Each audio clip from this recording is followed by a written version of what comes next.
Hello guys, এই মহিলাটাকে দেখছো? Sorry sorry, I mean এই মেয়েটাকে দেখছো? এই মেয়েটা আমার ভাগ্নি মানে বড়দিদির মেয়ে। তো ক্যামেরার সামনে আসতে একটু লজ্জায় পাই। অনেকদিন পরে আমাদের বাড়িতে আসে আর বলছিল যে আমি তো কোনোদিনও শিব মন্দিরে যাইনি, চল আমাকে নিয়ে একটু মন্দির থেকে ঘুরে আসবি।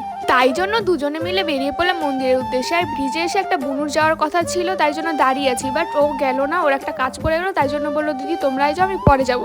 আর দেখো মন্দিরের গেটে চলে আসছি, আর কত সুন্দর লাগছে না সূর্যটা দেখতে। আগে না গাইস মন্দিরের ভিতরে ভিডিও বানাতে দিত, বাট এখন না দেয় না, তাই জন্য বাইরে থেকেই যতটা পেরেছি ভিডিওটা করেছি।